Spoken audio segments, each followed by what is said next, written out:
Maka seorang yang kualitas makanannya bagus, maka air maninya juga bagus. Tapi buang air besar, yang keluar adalah ampas. Itu kedua. Yang ketiga, seorang yang mengadakan persetubuhan mengeluarkan tenaga dari seluruh anggota tubuh, maka efeknya setelah itu lelah. Sehingga kalau Bapak yang hobi nonton bola, banyak pelatih sepak bola melarang pemainnya ketika ikut kejuaraan Piala Dunia itu mengadakan hubungan badan karena akan bikin lemes.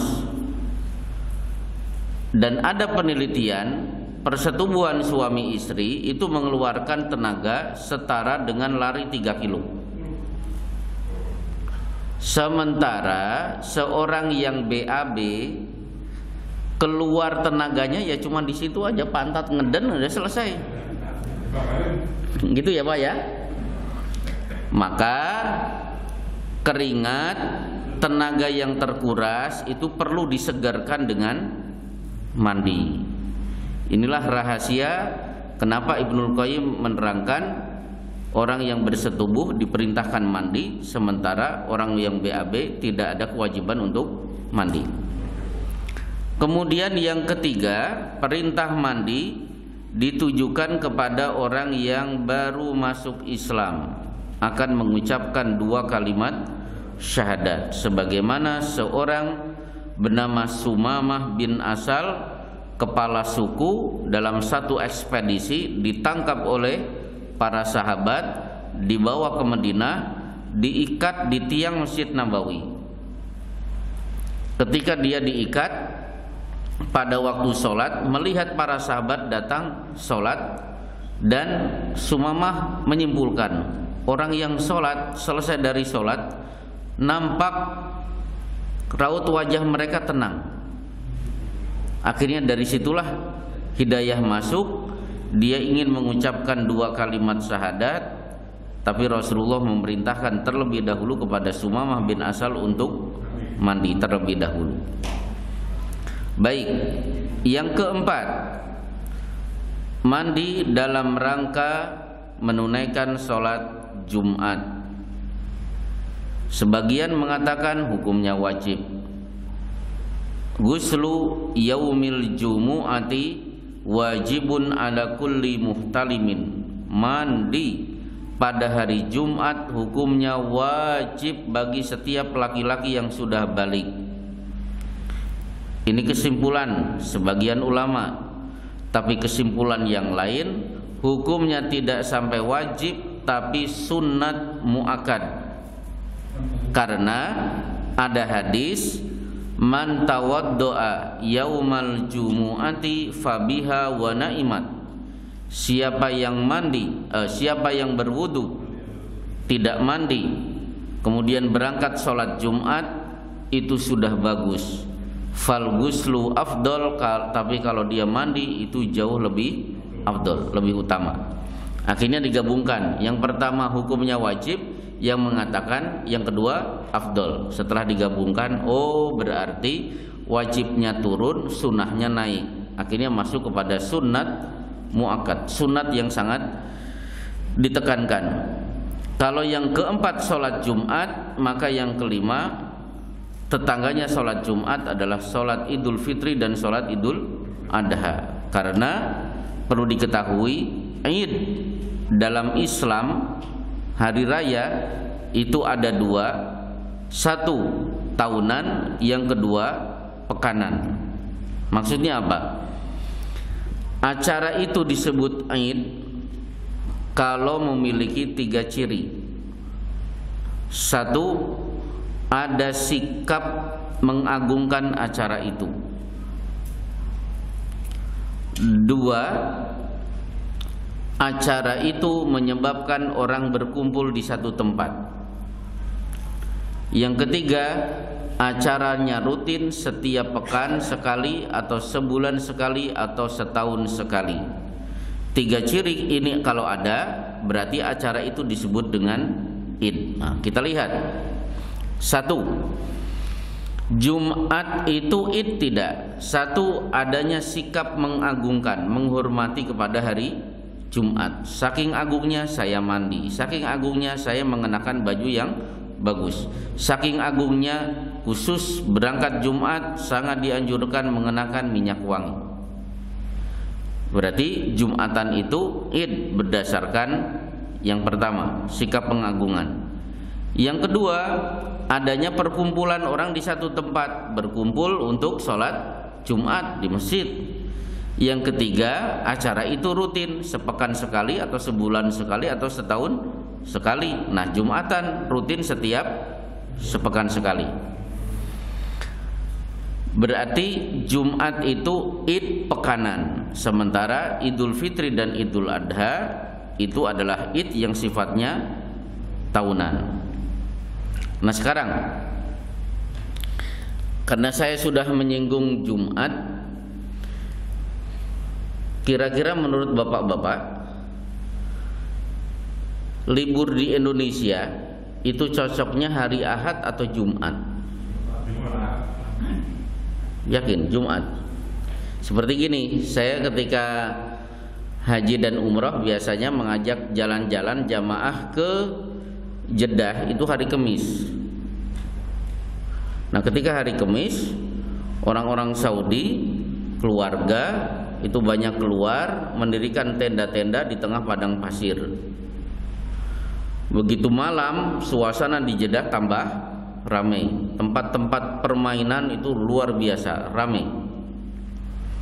Sampai ada jamaah bingung, Pak, kok di sini nggak ada yasinan? Oh, nggak ada, Pak, di Saudi nggak ada yasinan. Yang ada piknik malam Jumat karena besok hari libur.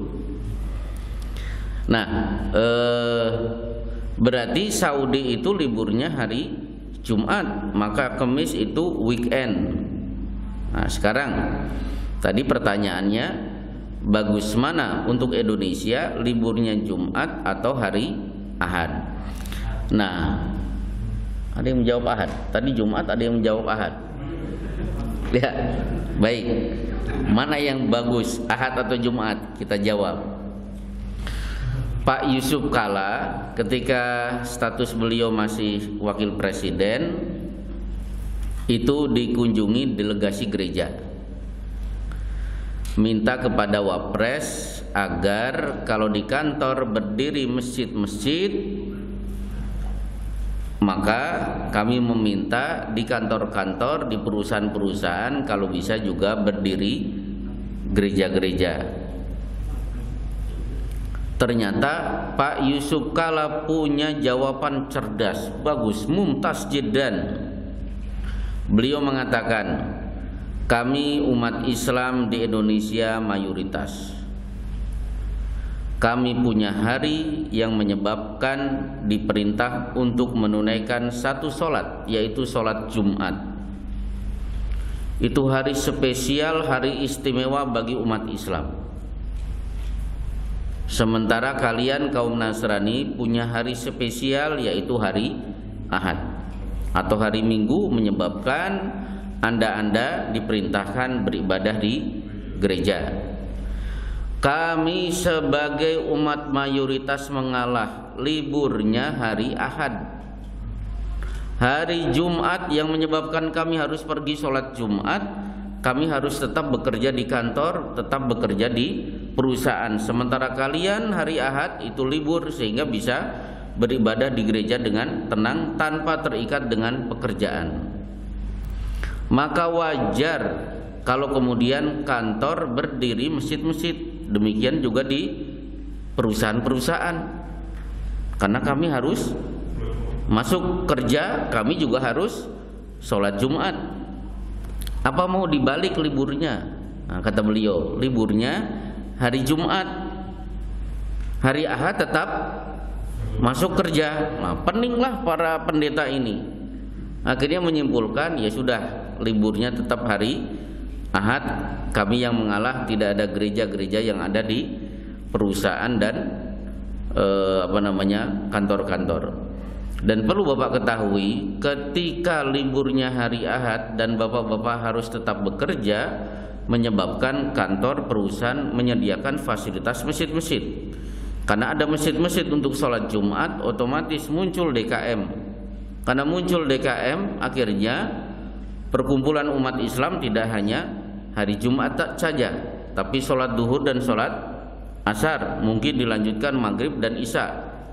Karena ada kepengurusan, akhirnya ujung-ujungnya gimana kalau diadakan kajian di masjid-masjid, kantor dan perusahaan. Dari situlah umat Islam mengenal sunnah itu lewat pengajian-pengajian yang ada di tempat kerja. Berarti bagusan mana Pak? Ahad atau Jumat? Nah, tetap libur hari Ahad menurut saya. Menurut saya untuk Indonesia cocoknya hari Ahad. Tapi untuk pesantren-pesantren alhamdulillah sampai hari ini konsis liburnya hari Jumat. Baik, karena pesantren nggak ada hubungannya dengan apa yang sudah saya sampaikan tadi. Baik, yang kelima, kewajiban mandi ditujukan kepada orang yang mati, tapi dimandikan, bukan mandi, dimandikan. Dalilnya igsiluhu bima'in wasidrin, mandikan si mayit dengan air yang sudah dicampur dengan daun bidara. Nah, belok sedikit lagi tentang bidara. Pohon bidara itu ada di 3 tempat. Satu di dunia, dalilnya tadi mandikan si mayit dengan air yang dicampur dengan daun bidara. Yang kedua, pohon bidara itu ada di Sidratul Muntaha. Apa arti Sidratul Muntaha? Sidrah itu pohon bidara, muntaha ujung alam semesta. Muntaha itu ujung, pojok. Muntaha Indonesia sebelah barat Sabang, muntaha Indonesia sebelah timur Merauke. Nah, ujung alam semesta itu di langit ke-7. Itu sudah mentok. Nah, di langit ke-7 itu ada pohon bidara, maka ujung alam semesta disebut muntaha. Karena ada pohon bidara disebut dengan sidrah, maka disebut Sidratul Muntaha. Disitulah Rasulullah melihat Nabi Ibrahim wasibyan haulahu, dikelilingi banyak anak-anak kecil. Bertanyalah Rasulullah kepada malaikat Jibril, itu siapa? Asyaikhu fi asli sajarah fa Ibrahim alaihissalam. Laki-laki itu adalah Ibrahim. Wasibyan haulahu fa auladun nas. Anak kecil yang mengelilinginya yang jumlahnya sangat banyak, itulah anak-anak kecil meninggal dunia di usia kanak-kanak. Berarti bapak-bapak yang punya anak kecil meninggal dunia hari ini sedang diasuh oleh Nabi Ibrahim di bawah pohon bidara. Bagusan mana? Anak kita diasuh ibunya apa Nabi Ibrahim? Bingung, kalau Nabi Ibrahim berarti meninggal. Kalau diasuh oleh ibunya berarti masih hidup, tapi tidak terhitung berapa kali dicubit, berapa kali dijitak oleh ibu atau bapaknya. Jadi Sidratul Muntaha itu ujung alam semesta, di situ ada pohon bidara. Nah, nanti ketika kita masuk surga, kembali kita akan bertemu pohon bidara yang bentuknya agak berbeda. Wa ashabul yamini ma ashabul yamin. Golongan kanan, betapa beruntungnya kalau nanti kita masuk golongan kanan, karena fi sidrin makhdud. Kita akan bertemu dengan pohon bidara yang tidak berduri. Nah, berarti bedanya pohon bidara di dunia dan di surga. Kalau di dunia pasti ada durinya, kalau di surga sudah tidak berduri lagi. Baik. Jadi orang mati dimandikan. Kemudian selanjutnya yang memandikan jenazah, man ghassala maitan falyaghtasil wa man halmalahu falyatawaddo. Siapa yang memandikan jenazah habis itu mandi.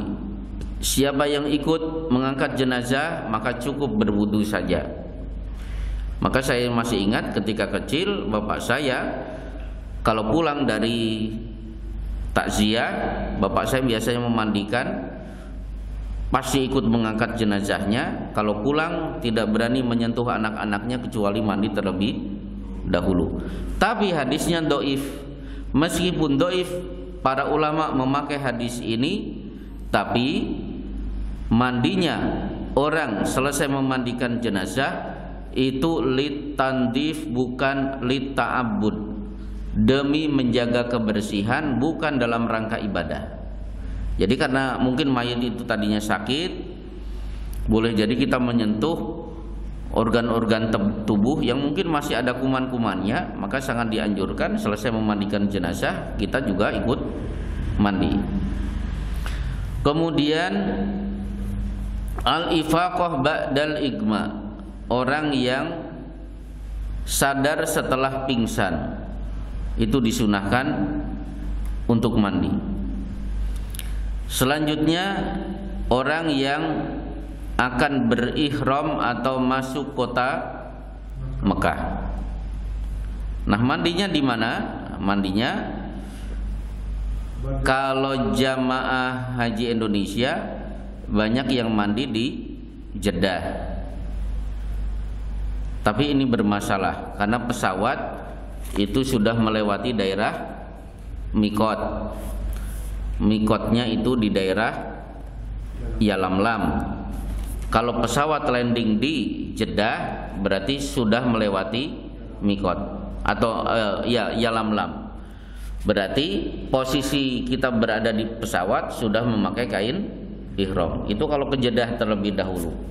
Tapi banyak jamaah haji Indonesia naik pesawat tetap pakai seragam batik, pesawat landing, kemudian baru nyari toilet, kemudian ganti baju menggunakan kain ihram. Kecuali kalau berangkatnya ke Madinah terlebih dahulu. Nah, itu bisa mandi di hotel kota Madinah. Kemudian bersih dari nifas atau haid, ini sudah jelas. Yang ke-10 selesai berbekam. Tapi menurut ilmu kedokteran kalau tidak salah ada jeda 1 atau sampai 3 jam baru boleh mandi. Nah, ada beberapa permasalahan yang berkenaan dengan mandi. Di antaranya adalah suami istri selesai mengadakan hubungan badan, apakah langsung mandi atau mandinya nanti setelah bangun? Inilah yang ditanyakan sebagian sahabat kepada Aisyah radhiyallahu anha. Aisyah mengatakan kullu dzalika yaf'al. Dua-duanya pernah dilakukan. Hubungan badan selesai beliau mandi baru tidur. Pernah juga hubungan badan selesai cukup cebok tidur, mandinya nanti.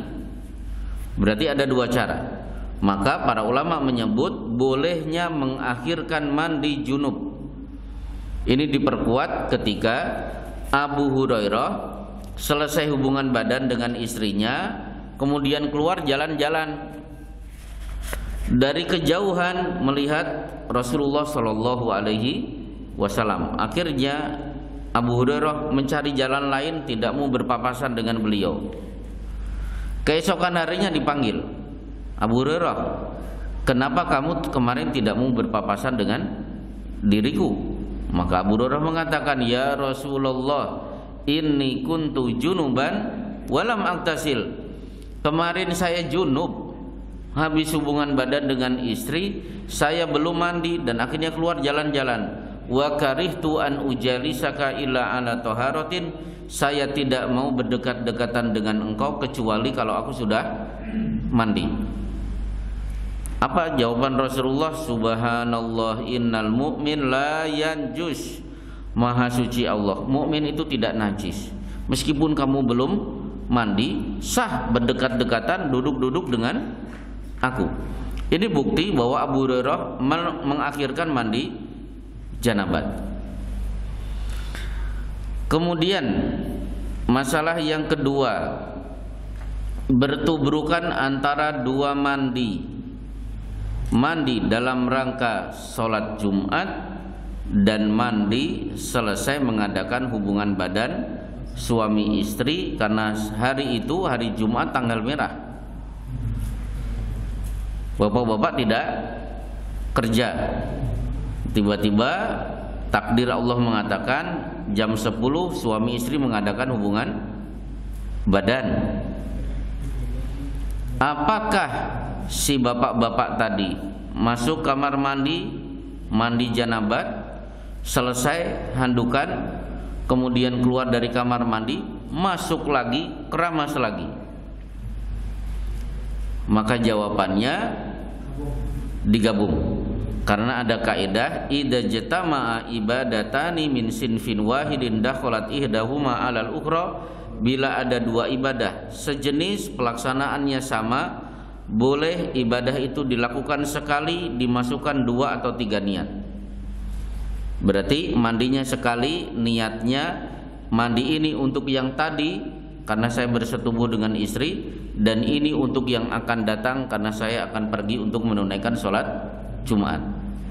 Sama dengan saya wudhu di tempat wudhu, begitu masuk PR saya sholat tahiyatul masjid, sholat ba'da wudhu, sholat qobliyah. Berarti ada 3 sholat. Kalau 3-3-nya saya protoli satu-satu, itu keburu iqamat, sholatnya juga pasti akan ngebut. Maka cukup 2 rakaat kita sudah mendapatkan pahala tahiyatul masjid, pahala sholat ba'da wudhu, pahala sholat qobliyah. Maka ibadah itu mengenal 2 in 1 atau 3 in 1.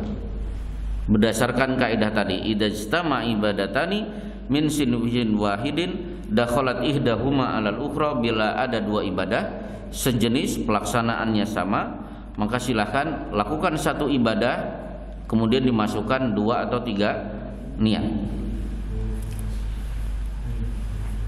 Baik, kemudian nah ini bagi laki-laki yang poligami. Sebenarnya nggak perlu, karena di sini kan nggak ada yang nikah lebih dari sekali kan, Pak. Tapi cukup menjadi pengetahuan saja. Pengen tapi tidak punya keberanian.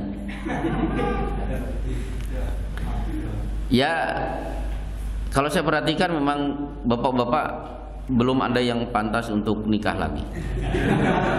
Udah, tenang ya Bu ya. Kenapa? Karena ustadznya belum. Nah, itu alasannya. Nah, saya termasuk.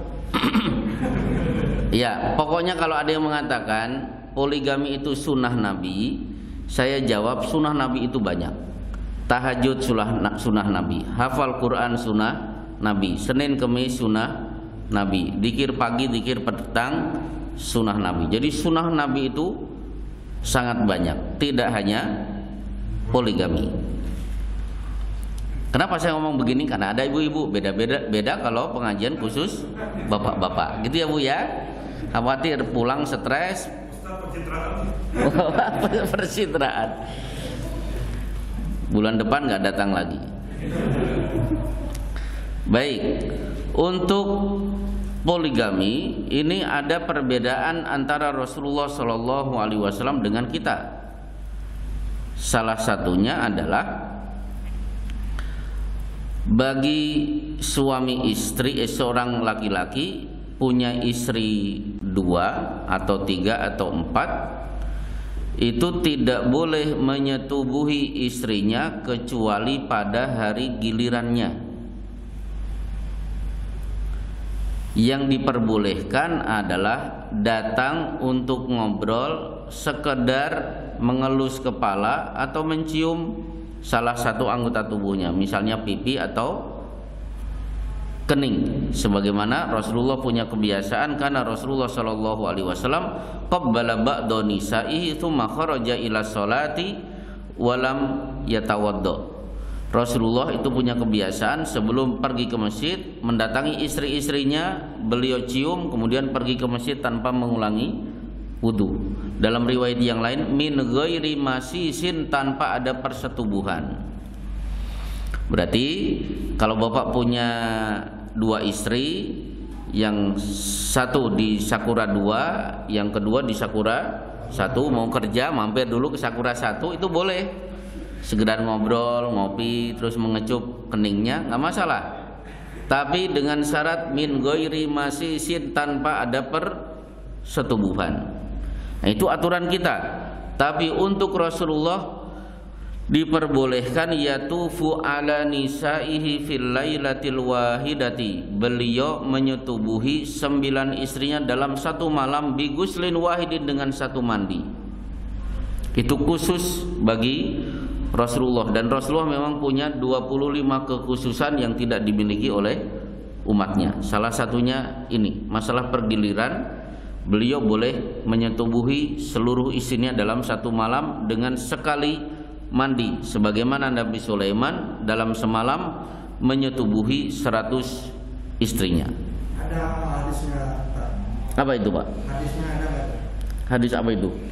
Rasulullah menyetubuhi 9 istri. Wah, ini tadi, Pak. Karena yatufu ala nisaihi fil lailatil wahidati, Nabi menyetubuhi seluruh istrinya dalam satu malam. Dalam riwayat yang lain bi guslin wahidin, dengan satu kali mandi. Kapan ini terjadi? Ketika selesai menunaikan ibadah haji. Jangan bingung, Pak, ini kan bapak-bapak istrinya cuma 1. Nah, tenang aja.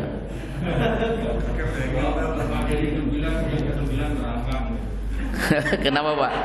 Nabi Sulaiman gimana? Nabi Sulaiman 100. Istrinya 100 semalam. Berarti Nabi Sulaiman punya kekuatan yang luar biasa. Tentang kekuatan laki-laki itu dibahas dalam Islam. Rasulullah itu punya kekuatan 30 laki-laki. Nah, kekuatan itu akan bapak miliki ketika nanti masuk surga.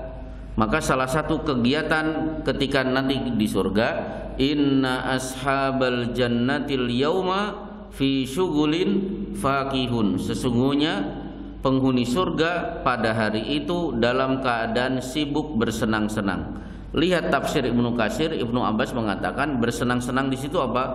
Bersenang-senang memecah keperawanan bidadari. Kalau bisa, riwayat-riwayat ini perlu diketahui oleh kaum laki-laki biar rajin sholat tahajud, biar masuk surga. Nah, baik. Dan memang Islam memerintahkan laki-laki itu punya kekuatan. Rifa'ah itu istrinya minta cerai, itu dimaklumi karena istrinya mengatakan innamahu mithlu hudbatis thawb. Ini di Sahih Bukhari dan Muslim. Kemaluan suamiku seperti ujung kain.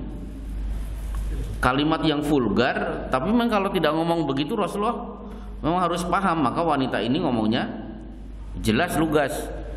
Kemudian Hilal bin Umayyah, istrinya mengeluh, ma bihi harokatun, kemaluan suami saya sudah tidak bisa bergerak lagi. Ini fikih ya, Pak, nanti akan ketemu juga ini pembahasannya. Kalau fikih itu bahasanya jelas, tegas, daripada Bapak ngalamun nggak paham, manggut-manggut, maka bahasa-bahasa fikih itu tidak ditutup-tutupi.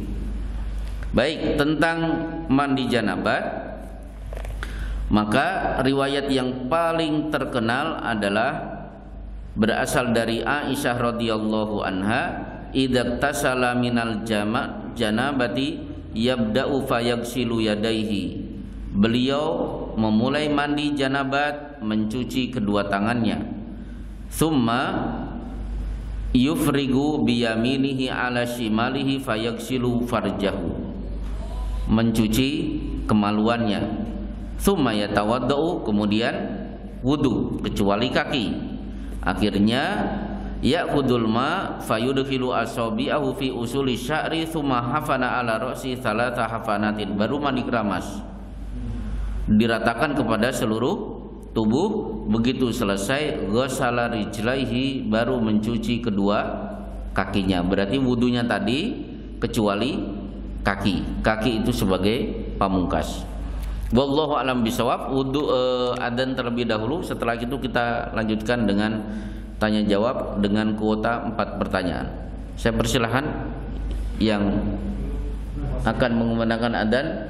Yang jelas siapa yang mengumandangkan adzan berarti pahalanya sebanyak orang yang sholat di masjid ini. Silahkan. Yang mau. Sudah masuk adzan?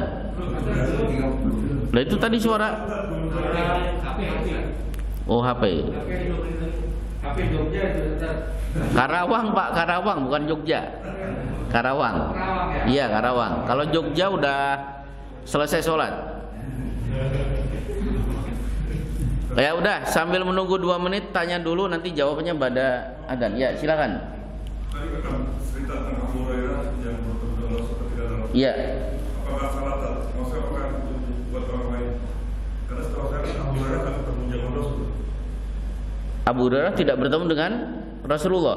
Bukhari kan Pak? Bukhari atau Abu Hurairah? Abu Hurairah ya. Oh Bukhari ya. Bukhari. Abu Hurairah ketemu dengan Nabi. Oh Abu Hurairah jelas 3 tahun bertemunya. Bapak kucing. Si bapak kucing.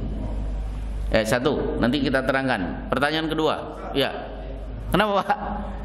Kenapa? Ya. Dikatakan kalau sudah bersetubuh Ustaz, itu apa tandanya Ustaz? Apakah seperti timba masuk ke dalam Sumur? Atau kalau belum sampai timba masuk dalam sumur, atau sudah dikatakan bersetubuh Ustaz? Wah, iya pertanyaan mantap ini. Ketiga, silakan. Apa? Waalaikumsalam. Ini apa kalau sakit malam Ya. setelah berhubungan terus kan harus mandi kan? Ya. Terus kalau nambah nih berhubungan lagi apa harus mandi? Oh, nambah lagi. Ya. Dah. Sekarang adzan dulu. Adzan dulu. Ini Bapak ini ada istrinya nggak ini? Pak ada istrinya? Nggak ada. Silakan adzan dulu. Ada. Oh ya udah, silakan adzan. Yang nanya pertama azan.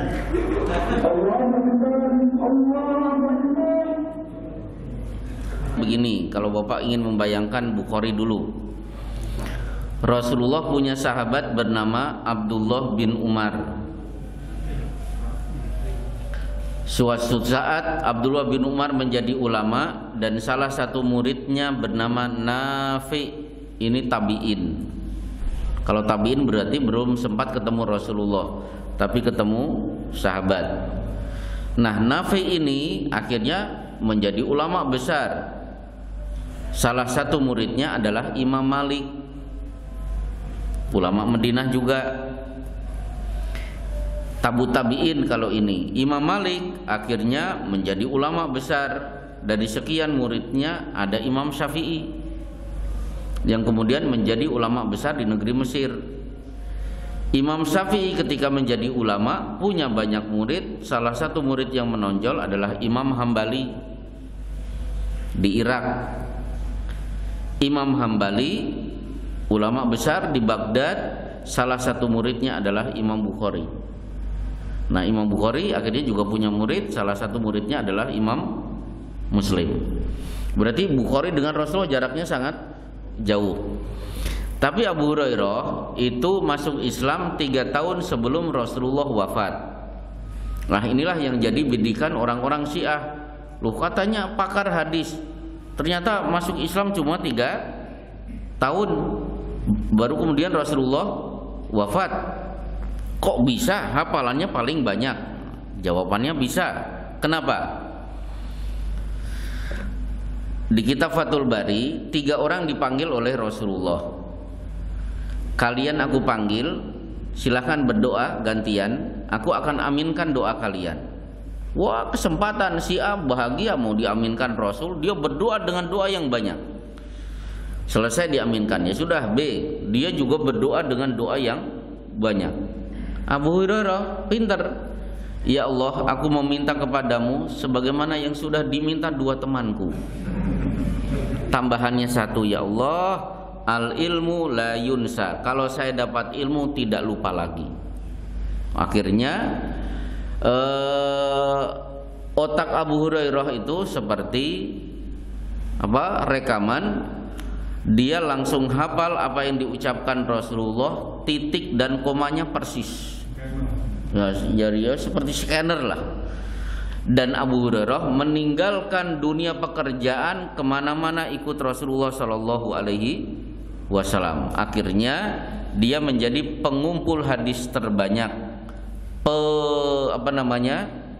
Pesaingnya adalah Abdullah bin Amr bin As. Bedanya dari sisi hafalan, Abdullah bin Amr bin As kalah dari Abu Hurairah.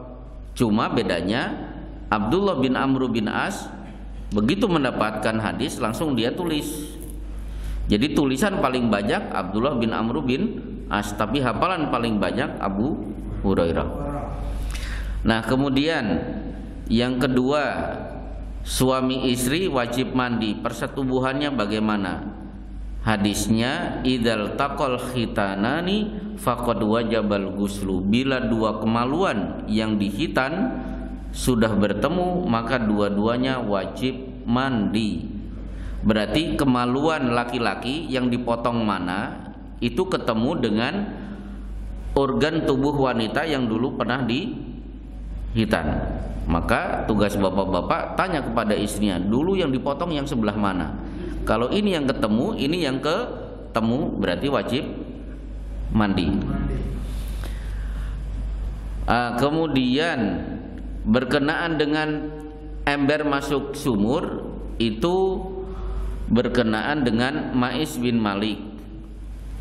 Ya Rasulullah, ini zanaitu akimhu alayya. Saya berzina ya Rasulullah, tolong rajam saya. Kan Rasulullah membalikkan badan. Begitu balik badan, Ma'is bin Malik langsung berdiri duduk di depan Rasulullah, mengulangi lagi, ini zanaitu fa'akimu alayya. Benar ya Rasulullah, saya berzina, tolong rajam saya. Beliau muter lagi duduknya. Dia juga langsung duduk lagi di depan Rasulullah sampai 3 kali. Akhirnya sahabat-sahabat dipanggil, tolong periksa si Ma'is bin Malik, dia waras atau tidak. Akhirnya terjadi dialog. Para sahabat berkesimpulan Ma'is bin Malik waras ya Rasulullah. Ya sudah, panggil ke sini. La'allaka qabbaltaha. Boleh jadi yang kamu lakukan cuma cium-ciuman. Enggak ya Rasulullah, lebih dari cium-ciuman. La'allaka masastaha. Mungkin cuma meraba-raba. Enggak, lebih dari itu. Baru pertanyaan ketiga, apakah seperti ember masuk sumur? Nah, kalau itu terjadi, berarti dia dinyatakan sah, kemudian siap untuk dirajam. Akhirnya betul dirajam, dan begitu meninggal dunia Rasulullah mencium aroma rohnya. Lahuwa atyabu indallahi min rihil mis. Aroma roh dari Ma'is bin Malik lebih wangi daripada minyak kasturi di sisi Allah. Nah, kemudian yang ketiga, suami istri mengadakan hubungan badan. Kalau mau mengulangi cukup dengan wudu, kata Rasulullah, huwa ansyatu lil aud. Selesai hubungan badan, kalau kalian berwudu, ada kemungkinan kalian akan muncul semangat lagi mengulangi untuk ronde kedua. Nah, sekarang selesai mengadakan hubungan badan, mandi, kemudian mengadakan hubungan badan lagi, otomatis mandi lagi, Pak. Nah, meskipun sudah mandi yang tadi. Tapi ada yang menarik, Pak. Rasulullah sholat subuh, Bilal sudah iqomat, Rasulullah sudah sawwu sufufakum, melihat saf jamaah.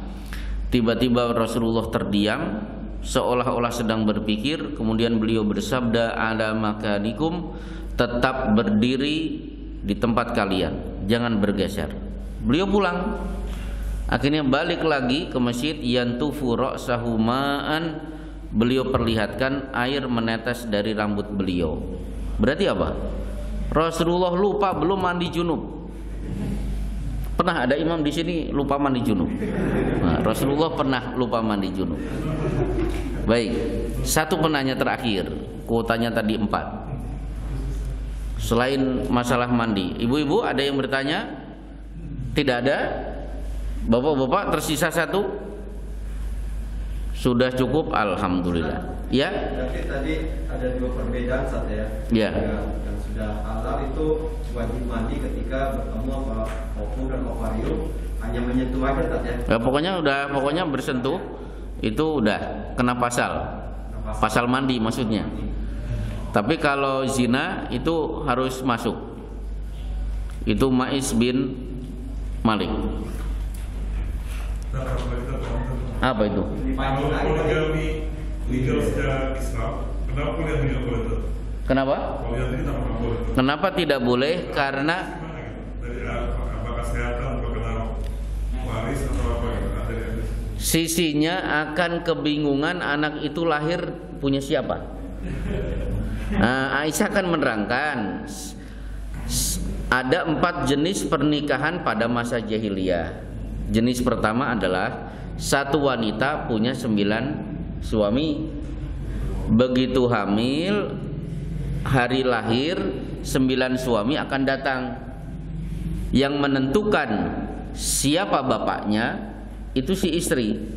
Suruh baris semuanya, dipelototi bayi. Loh kok bayinya seperti orang Cibitung? Ya laki-laki dari Cibitung yang tanggung jawab. Jadi gak jelas ini punya siapa. Nah, ada juga pertanyaan di sebuah pengajian. Seorang suami meninggal dunia sementara dia punya sperma di bank sperma. Bisa tidak spermanya dimasukkan ke rahim istrinya? Kan suaminya sudah meninggal dunia. Ya jawabannya, lihat masa idah. Masa idah wanita ditinggal suaminya, walladzina yutawaffawna minkum azwajan yatarabbasna bi anfusihinna arba'ata asyrin wa asyra. 4 bulan 10 hari. Kalau lebih dari 4 bulan 10 hari, ya sudah putus hubungan, air maninya harus dilenyapkan. Nah, itu pentingnya masa idah. Nah, laki-laki tidak punya masa idah. Jam 7 istrinya meninggal dunia, 7/4 nikah, boleh. Atau jam 7 istrinya masih hidup, jam 7 lebih 1 menit nikah lagi, gak apa-apa, masih hidup. Gak ada masa idah bagi laki-laki. Itu kenapa ada poligami, tidak ada poliandri. Sebagai penutup, ada orang namanya Ibnul Mayyit, anak mayit. Kenapa disebut anak mayit? Karena ketika bapaknya meninggal dunia, maaf, kemaluan si bapak tetap berdiri. Sudah dimandikan tetap berdiri. Akhirnya oleh seorang ulama disarankan istrinya menyetubuhi suaminya. Betul, akhirnya air mani itu masuk ke rahim si wanita. Setelah itu kemaluan suami sudah kempes. Di kemudian hari akhirnya istri hamil, kemudian lahir, akhirnya anaknya diberi nama Ibnul Mayyit, anak mayit. Nah, tadi bank sperma itu karena masih masa idah. Wallahu a'lam bishawab. Jangan dilanjutkan, nanti ceritanya tambah banyak Pak ini. Masalah ini Masya Allah. Cukup. Wassallallahu ala Muhammad wa ala alihi washabihi asmain. Assalamualaikum warahmatullahi wabarakatuh.